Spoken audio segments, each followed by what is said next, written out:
Hey everyone, and welcome back to the channel. So today we get to take a look at the all-new 2025 Cadillac Optic. This is a sport one. Huge shout out to Randy Marion Cadillac for providing this full EV for me today. Take a look at their website. That link is down in the description below.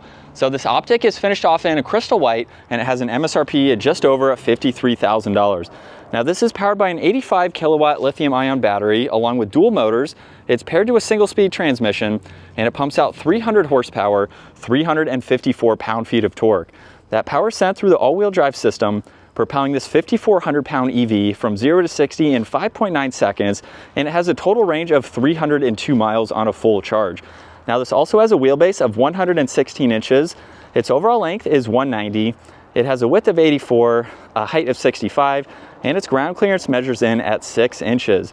Now, a couple weeks ago, I filmed the all-new full EV Cadillac Escalade, and this looks like it resembles it slightly, just being much smaller, of course. So as we take a look at the exterior now, you'll notice that there's gloss black for the grille, along with the Cadillac badge and this intricate design that runs throughout it. There's also a forward-facing camera and then LEDs for all of the lighting. Very large housings, but they're all blacked out just to match nicely with the rest of the gloss black. Now there's also parking sensors and then a sensor in the lower section for distance pacing, and a lot of cutouts to provide cooling to all of the components up front. Now as we work our way to the side, you'll notice more of the gloss black works its way around the fender arches. It's also in the lower side skirt there. And then of course this has regenerative braking and a really nice design for the two-tone wheels there. You'll notice for the power folding side mirrors, there's also a camera and a turn signal, and then the entire roof is finished off in gloss black. So it gives it a really nice appearance between the gloss black for the lower section and then coming all the way to the back point here. You'll also notice too that the LEDs have a split design with the upper section and the lower housing there. There's also a backup camera, all the parking sensors. There's also a gloss black spoiler, and if you stay in the back of the vehicle long enough, it will beep 3 times and automatically open up the rear liftgate. So you don't even have to kick your foot up underneath for that to work. You'll notice too that there's a lot of storage underneath where you can place some items. You have some cubbies on both sides. There's also some cargo lights, tie-down hooks, and of course you can fold down the back seats to get that much more interior space. And there's one button up top where you can close it, of course. And as we work our way to the interior, take a look at the design for the door handles. You can push them in to be locked. They will pop out, of course, and you just pull them from there in order to gain access to the interior. Now this also has the AKG audio. There's some brushed aluminum accents, a really nice design for this door panel with all of the materials. And you'll notice too, the release handle is actually just pulling up on that lever right there. And then you'll notice more leather in the back, and at 5'10", I have a good bit of space. There's storage pockets behind the front seats, vents in the middle with auxiliaries, and a little bit of storage down below too. And then at my height, I have about a ½ inch or so of headroom between my head and the top here, where we have a full moonroof that goes all the way to the back here. So it's actually pretty comfortable. And right in the middle, there's also the armrest with 2 cup holders there. You do get a small cargo window right there, which also has a little bit of a design to it. As you can tell on the entire back cargo window there, just gives it a really nice accent. And then up front, the door panel is just like in back. However, you have heated and ventilated seats, memory seating adjustments, all of your seating controls right here, including lumbar support, and then the window controls, side mirror adjustments, and a lot more storage down below. And then you'll notice the Cadillac badge on the door sill and a really nice design for these seats.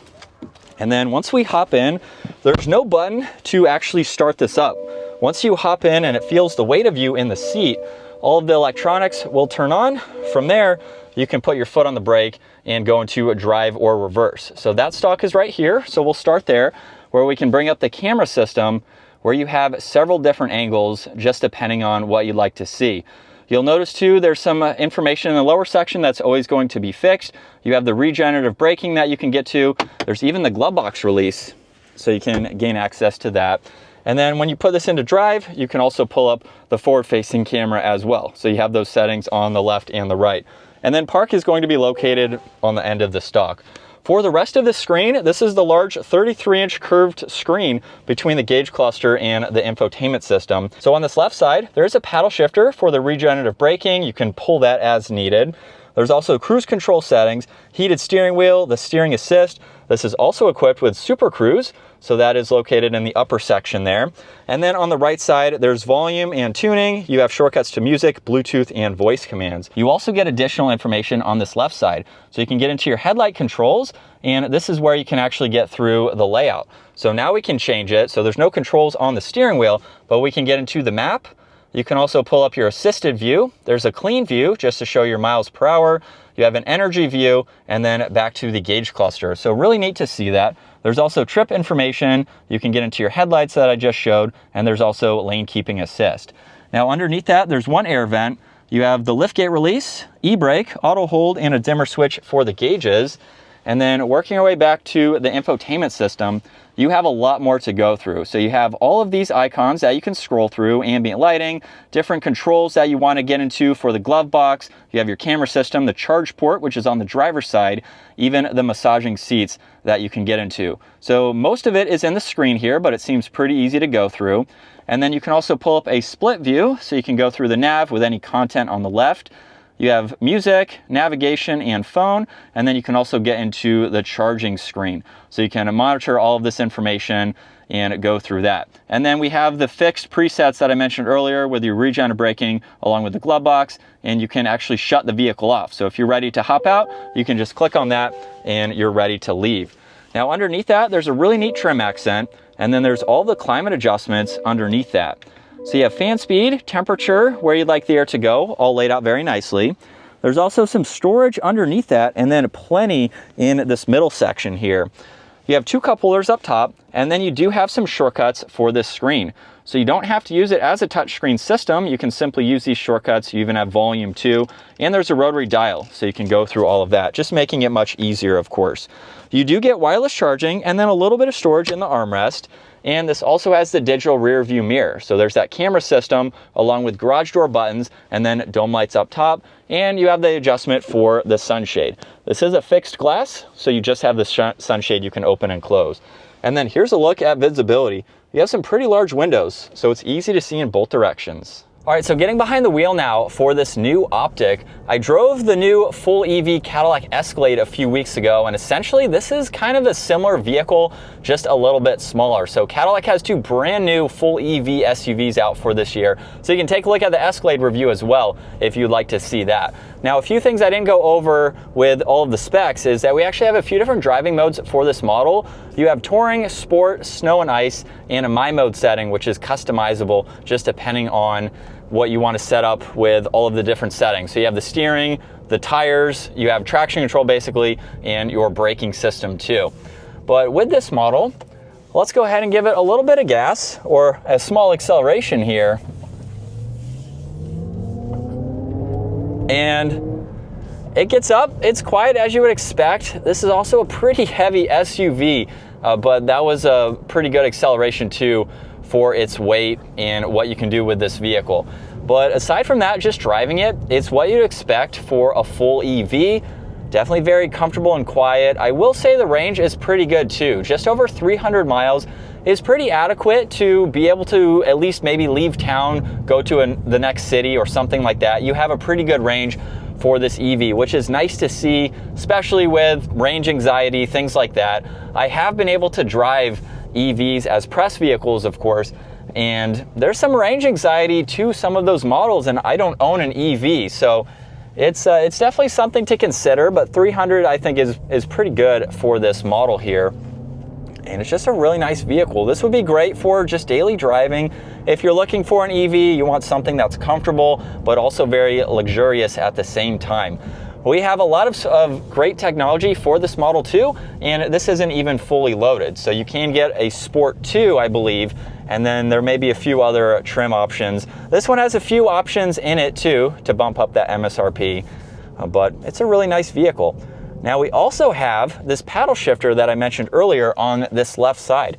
You can actually slow down without touching the brake pedal by using that control too, and of course you have the regen or the one pedal braking that you can set up too. So you can either just coast like normal, or you can use this to charge the battery as you're driving as well. So nice system to see that. What I also found too is there's several different ways that you can charge this, of course, from level 2 charging, things like that, being able to get a pretty good range in a short amount of time. So the charging seems to be pretty quick with this, as far as getting 80, 90 miles, something like that, in around 10 minutes or so. So just depending on the charger, of course, that is how you can do that. And then turning is pretty good. I mean, it's a small vehicle, so it's going to be very easy to maneuver. And so we are still in sport mode. Here we go. Definitely has a good bit of pep to it, especially with that amount of power. But this is what it's like to be behind the wheel for this brand new model from Cadillac. I think it's a really nice model. We have a very nice interior too. And like I've mentioned, I was in the all-new Escalade EV, as well as the new Escalade, the gas version. And this is fairly similar, just everything is condensed a little bit more, being a smaller SUV. But I think this would be something that would be great for around town. It's comfortable and quiet, very smooth too. And I think it has plenty of space for its size. So it looks small, but there's a good bit on the interior to make this a practical SUV. And it can also tow right around 1,500 pounds. That's not a whole lot, of course, in the grand scheme of towing, but you could hook up a very small trailer, you could put a bike rack on, something like that, to at least use it for some smaller trailers and items like that. So just to add to the practicality of this SUV. I also noticed too, there's small windows in front of the side mirrors, so that way you have better visibility, at least on that passenger side there, maybe a little bit over here. And so if you're looking for an EV, you want something that's pretty luxury focused and at a relatively affordable price too. In the $50,000 range for an a Cadillac, I was gonna say Escalade, in the $50,000 range for an EV, this doesn't seem all that bad in today's market. So if you're looking for something luxury focused and you like Cadillac as a brand, this is definitely a perfect option to go with. I think they have priced it well for the EV market. But that is going to wrap it up for the brand new Cadillac Optic. Once again, huge shout out to Randy Marin Cadillac for providing this for me today. Take a look at their website, give this video a huge thumbs up if you enjoyed it, and consider smashing that subscribe button so you can stay up to date with our daily uploads. I will see you all in the next video.